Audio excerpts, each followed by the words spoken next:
আন্দাজ করার পরে এরপরে আমরা সিফাতে সুবুতিয়া লাগাইলাম।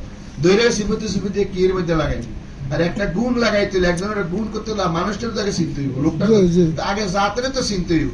তো লফজ আল্লাহ যেহেতু চিনা সম্ভব না, তো এই জন্য আগে চিনি কি দিয়া, সিফাতে সালবিয়া দিয়া। তো সিফাতে সালবিয়া দিয়া চিনার পর এরপরে সিফাতে সুবুতিয়া দিয়া ওনার প্রশংসা করলো। আল্লাহু আকবার, সুবহানাল্লাহিল আযীম, দ্বিতীয় কালেমা। তো দ্বিতীয় কালেমা সুবহানাল্লাহ, তো এটা আবার ডবল আসছে, এরপরে শব্দ আজিম আসছে। কেন শব্দ আজিম পরে দিয়ে লাগাইলো? যখন সুবহানাল্লাহটা বুঝে আসবে তখন আল্লাহ যে আজিম এটাও বুঝে আসবে। তো প্রথম সুবহানাল্লাহকে আমি গয়াকে দলিল পেশ করলাম, এরপরে আজিম দাবিটা পেশ করলাম। বুঝে আসছে নি? সব কথা তো সবাই বুঝতো না, যারা বুঝছেন।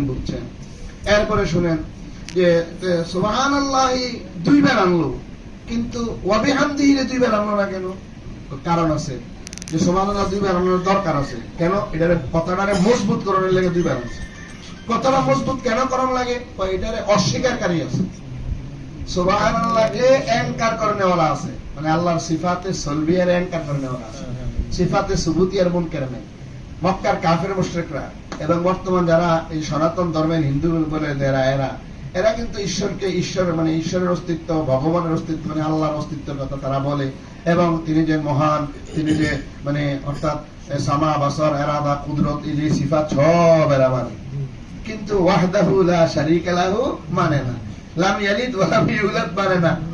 কয় ঈশ্বরে ইয়ার কি হইয়া, ঈশ্বরে মহাদেব হইয়া কি হইছে, দুনিয়াতে আইছে। মহাদেবে আইয়া পার্বতীরে বিয়ে করছে, বিয়ে করে মানে এরপরে বাচ্চা কাচ্চা হয়েছে। তো এখন ভগবানের কি হয়, ছেলে মেয়ে হয়, সন্তান হয়। এই মক্কার কাফেররা বলছিল আল মালাইকাতু বানাতুল্লাহ, আল মালাইকাতু কি বলছিল? বানাতুল্লাহ। অর্থাৎ যেহেতু মক্কার কাফের মুশরিকরা এবং দুনিয়ার কাফের মুশরিকরা আল্লাহর সিফাত, আল্লাহর জাতকে অহংকার করে না, সিফাতে সুবুতিয়াকে কি করে না, অহংকার করে না। অহংকার করে কোনটা? সিফাতে সলবিয়াকে। এই জন্য এটা তাকিদ করার জন্য, এটা মজবুত করে বলার জন্য আবার সুবহানাল্লাহি সুবহানাল্লাহি ওয়া বিহামদিহি সুবহানাল্লাহিল আযীম। আল্লাহ তাআলা এই কালেমা বেশি বেশি করার তৌফিক দান করুন। খুব মুখতাসর ভাবে এটা কইলাম। এখন তো হুজুর ওই যে ইমাম বুখারী রাহমাতুল্লাহ আলাইহি ওনার কিতাব শুরু করছে কিতাবুল ঈমান দিয়া, আবার শেষ করছে কিতাবুত তাওহীদ দিয়া। কেন? যে কিতাবুল ঈমান আর কিতাবুত তাওহীদ আসলে একই। কিতাবুল ঈমান ও আকীদার বয়ান, কিতাবুত তাওহীদ কি আকীদার বয়ান, দুটোই কিতাবুল ঈমান, শব্দবাক্য মিলে বিষয় একই। তো উনি শুরুতেও কিতাবুল ঈমান আনলেন, শেষেও কিতাবুল ঈমান আনলেন। এটা বুঝাইলেন যে ঈমান হলো মানুষের জন্য ওয়াসফে লাজিম, ওয়াসফে দায়, যে একবারে জিন্দেগির শুরু থেকে ঈমানের উপরে থাকতে হবে, জিন্দেগির শেষ পর্যন্ত।